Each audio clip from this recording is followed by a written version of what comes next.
All right, guys, the moment has finally arrived. I am here at Sierra Space. This is the engineering test article. This is not a mock-up. This is instead what Sierra Space dropped from a helicopter to demonstrate how the system is going to be used when it re-enters the atmosphere. So this is the real thing, but this is not the only thing we're going to be seeing.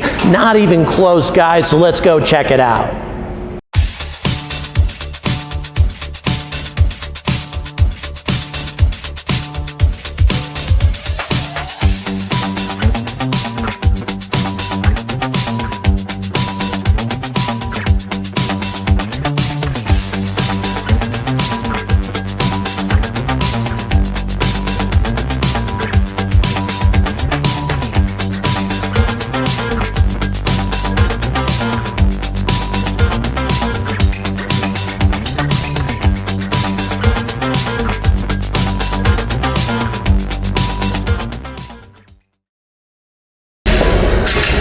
So this is our engineering test article. I'm going to call it ETA.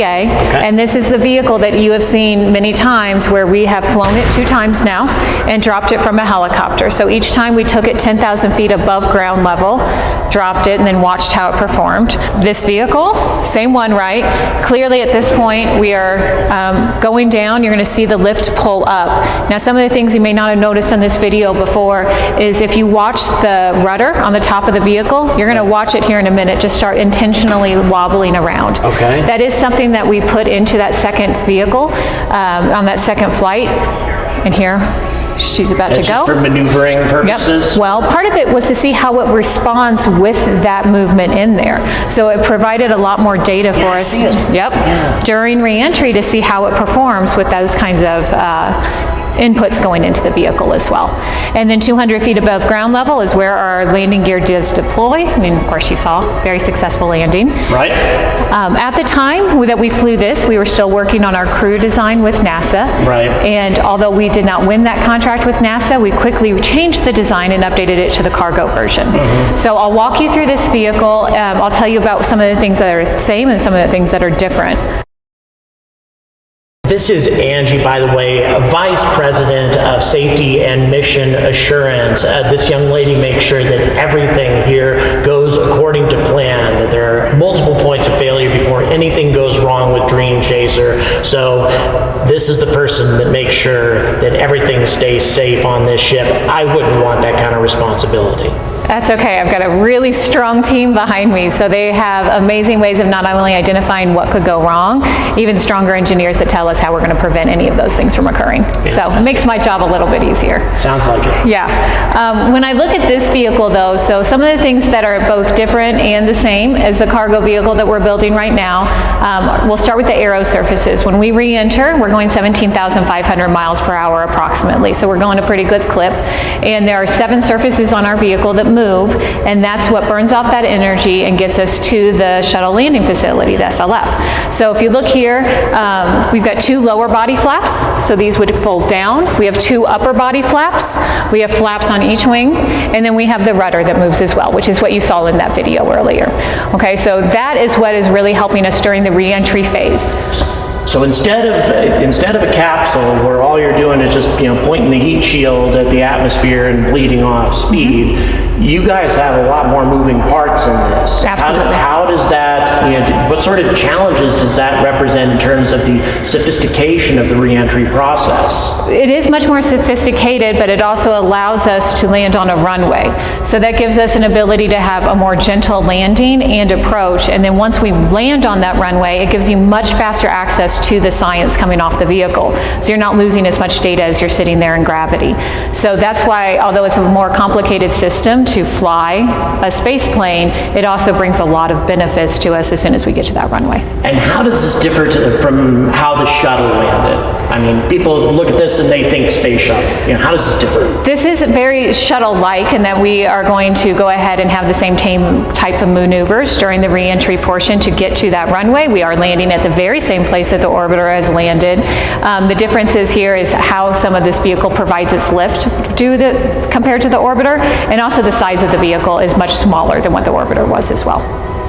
So what you're looking at here is a two-scale version of the rocket that we're going to be flying on for our first mission, and you can see if we had X-ray vision what Dream Chaser looks like inside the vehicle, inside that fairing. So it definitely gives you a feel for the scale of how large that launch vehicle is and what we would look like when you sit on the launch pad. Now, I know a lot of you guys are asking the question, what happens if Vulcan Centaur is not available? And as I have mentioned many times before, the Atlas V or the Ariane 6 are possibilities. However, Angie emphasized to me that anytime you change launch vehicles, there's a change in fundamental engineering. And as a result, if this were to happen, there would probably be a delay of several months at least. We can land on any runway that's 8,000 feet long, so a lot of runways are available to us. When we went to the crew version, or to the cargo version instead of the crew, there were some changes that we made. We had the ability now to take up more cargo if we add on a cargo module. So what you're seeing here are what were our abort motors for the crew. Right. Instead, now we're standing in the cargo module space. Gotcha. So these are gone right now. And also, since we're not flying crew, we don't have to have that abort system, so we get to go into a rocket. We're launch vehicle agnostic, so as long as it has enough lift capability and a 5-meter fairing, we can now fold our wings in and fit inside that rocket to launch. And that also will allow us to fit our cargo module in there as well. So when I look at this vehicle, the differences are, one, wings are folded in, and we are standing where the cargo module is, which we'll go take a look at. So to clarify, if you, in the future, if you're sending this up with a crew, you're not attaching Shooting Star to the back because would that sabotage your abort system, or would you still have a way to abort with Shooting Star? Sure. When we fly crew, we do have to modify the design in a few different ways to add that abort system back in, but we can also leverage our Shooting Star design in that. So there's different ways that we're going to, when we go back to crew, it will look different than the original version. It'll also look different than our cargo version. One of those is we're going to go back on top of a rocket and fix our wings, because we need to be able to abort and no longer be in a fairing. Now, I've got another question that's commonly asked to me by my viewers about the abort system. Is you're enclosed in a fairing. So is the crew version going to be enclosed in a fairing? Absolutely not. Okay, so you can abort, therefore, without, because you won't have a fairing in your way. Exactly. Okay, gotcha. Yep. That answers that question. Okay, easy enough. Well, let's wander around the vehicle a little. I'll show you some other differences. We already talked about how the wings are going to fold in for the cargo version. Differences in what you'll see out on the floor today is we don't have windows anymore. There's no need for windows. We don't have crew members in there, so that simplifies the design as well. You see that little lump behind the windows, that is the attach point for the helicopter. So that is smoothed out for the actual version up there. Frequently get questions about the landing skid. Why a skid and not a wheel or a tire in there? There's a couple of reasons for that. One, this fits up very nicely inside the vehicle, takes up less space. Less space for our hardware means more cargo that we can take up for our customers. The other thing is this is still a high heating area during re-entry, so there's less failure modes associated with having the skid there versus a wheel. Yeah, I do not know a lot of this. This is really intriguing. Okay. Thank you. Yeah, absolutely.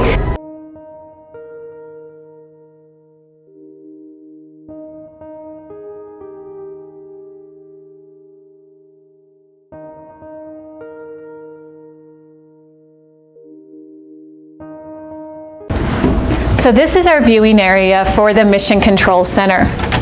Unreal. Yes. Unreal. If you look a little north of Australia, you can see where the International Space Station is. Right. The Soyuz is about to dock. Yep. So those white lines are going to show you the trajectory of the International Space Station and where it's going. And of course, long term, we're going to see a little Dream Chaser going up to on that picture as well.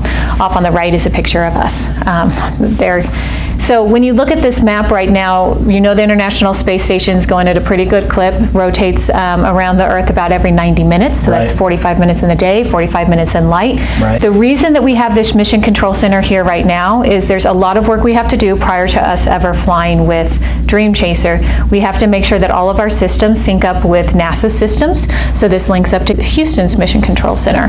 Our team sits in here, they train in here, we make sure that all of our software is running appropriately prior to every mission, lots of practice. We test the vehicle, we test the Mission Control Center out. One of the things that I really love about this company is that we give our team members opportunity that maybe when they're done with their design of a piece part to apply to be a flight controller. I mean, who knows that system better than the person who designed it themselves? Right. That's a great policy. Yep, and a great opportunity for them to expand their career. Just again, to reiterate, you are an independent entity here. I mean, obviously you work for Sierra Space, but you have a direct line to the CEO. So if there are any safety-related issues that you identify, that's something that's going to the CEO directly without any sort of interference. Is that essentially how it's Absolutely. designed? So this is a lessons learned that NASA, we got from NASA missions that came out of things like the CAPE report, where you need an independent safety and mission assurance organization. So I will never report to a program manager, and in fact, all of my team also reports directly up to me. But it also gives our team that opportunity that no matter where they are in any organization, they can always come to our safety and mission assurance team if they have some kind of concern, and it will get elevated and addressed. Now, what we are trying to build here is this culture where people don't feel like they have to come to us, right? They know that their managers are going to hear their issues and address them. So this is more like a fallback. If for some reason they aren't being heard, they have an independent voice. Gotcha.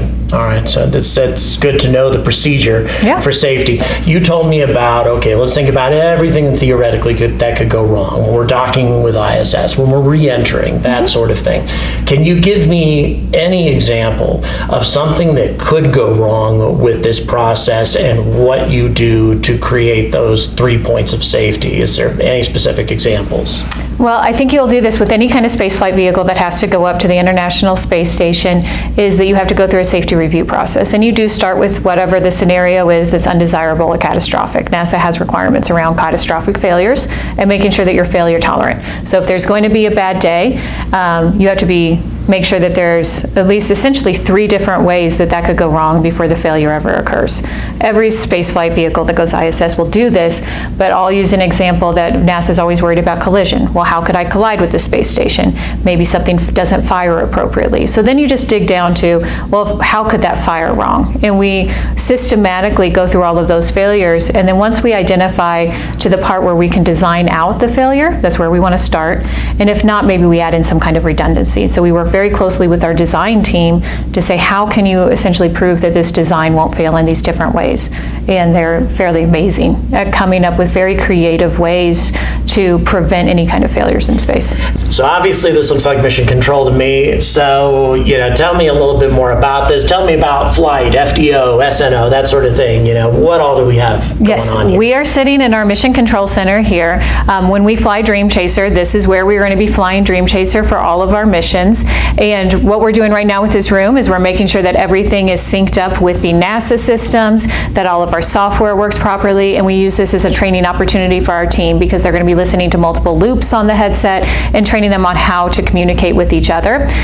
Each of these seats have a different meaning. So if you look at something that says EPS, maybe in the front right corner, that's our electrical power system, right? And then the other part is going to be our ECLSS, which is our environmental control and life support. So each one of those have a different seat. They understand their specialty within that system. And when we say go for flight, the flight director here in the back is going to check with each one of these people to make sure all their systems are go before we do any commands or maneuvering with the vehicle. Now, what happens if you have catastrophic failure at mission control here? What happens if somehow you lose communication? Yeah, so just like how Houston has a backup center at Marshall Space Flight Center, we have a backup center in Florida as well. Okay. So you want to have dissimilar redundancy. We don't want to be in the same location. If there's a bad day here, let's go to a different part of the country so we can stand up there, and we'll have 24-hour operations going even if there was some kind of failure here. But primary mission control is going to be handled out of Denver. Absolutely. Is that correct? And that's something I bet you a lot of people don't know, is that such important space operations for the future of space flight in general is going to be right out of here, out of little old Denver, and that's pretty neat stuff, especially speaking as a Colorado native. Oh, okay. That's neat stuff. Yep. So that's where we're going to be doing it now. I will throw out from our Louisville fans. We're in Louisville, Colorado. And so we're very close to Denver, though, but I want to make sure our Louisville team, who's went through a lot in our community here in the past few months, understand what a gym they have. Yes. Go. Release, release, release. Deep dive. Good flight controls. Copy, good flight controls.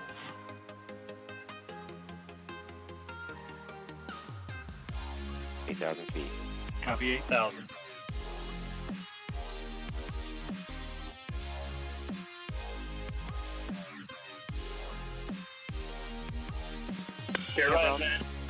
Good radar altimeter.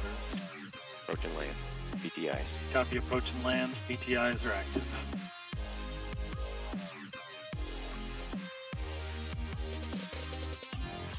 End of BTIs. Copy. PTI is complete. 400 feet. Copy 400. Landing gear. Copy gear deploy. Good gear deploy. 5 feet. Touchdown.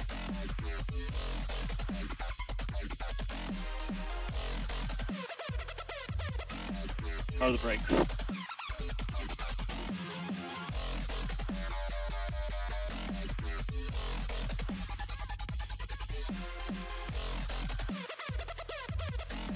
We're in approach and land. Let's go ahead and monitor your systems, guys. Monitor your systems.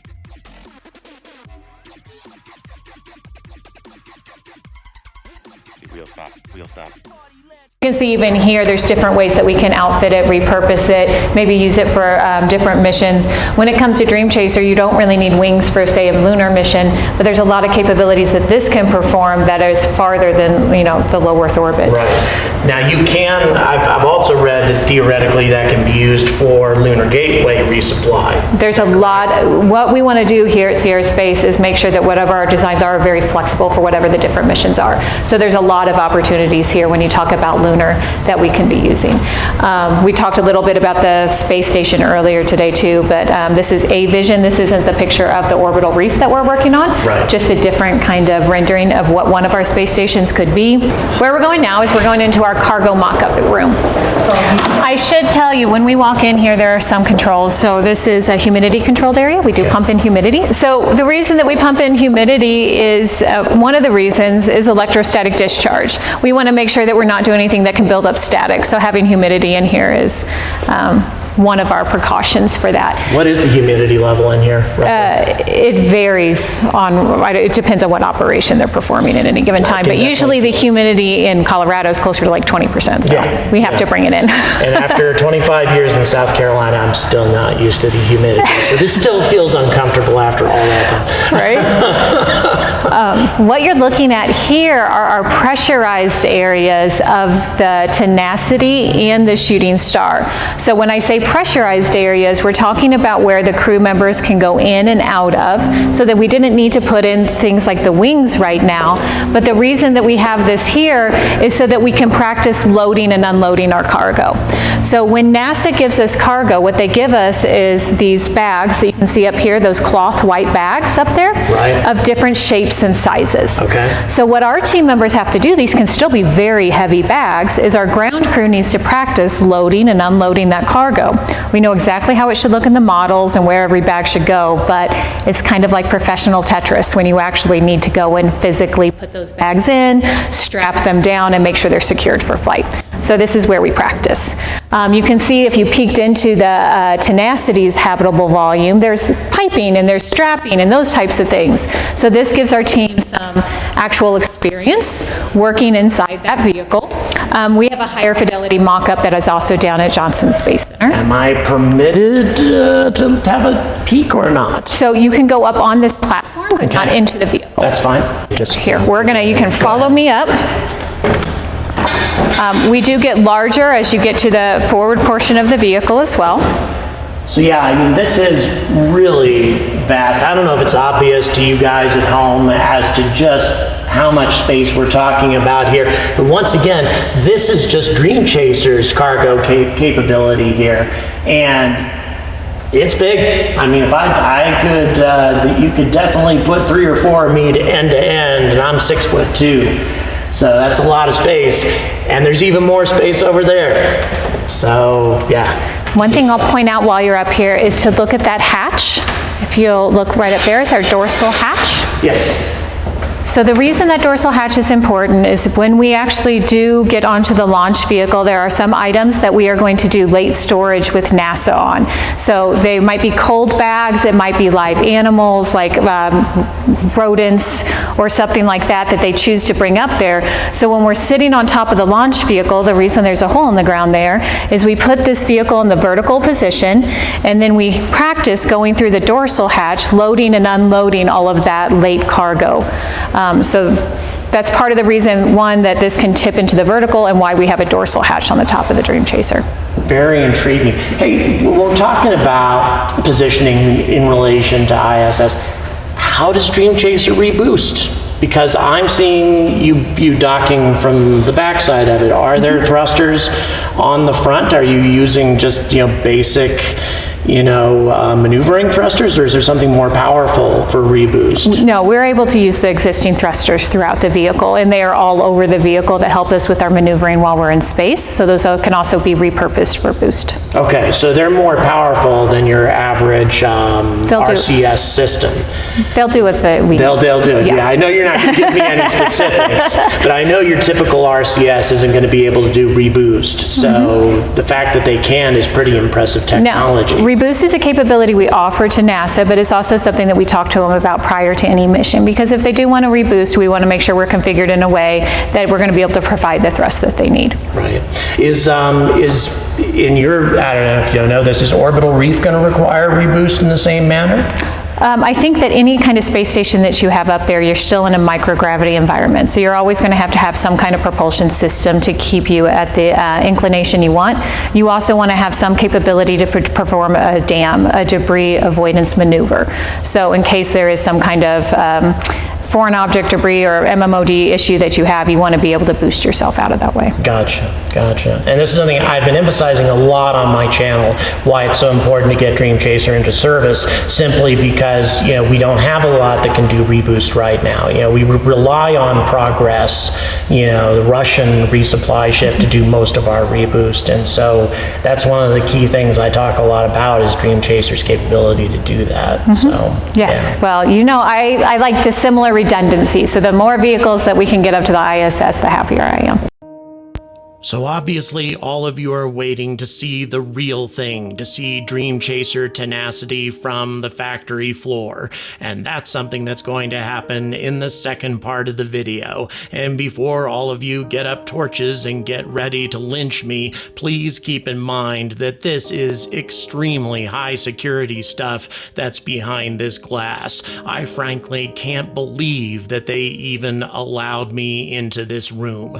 This is technology that many companies and foreign governments would like to get their hands on. Sierra Space and their firewall is hit over 1 million times a day by hostile intrusions. So therefore, Sierra Space is currently reviewing the footage from the factory floor to make sure that no proprietary technology is revealed. But you will be seeing a great deal of stuff in the next part of this very special tour that I took of Sierra Space. So until next time, stay angry about space.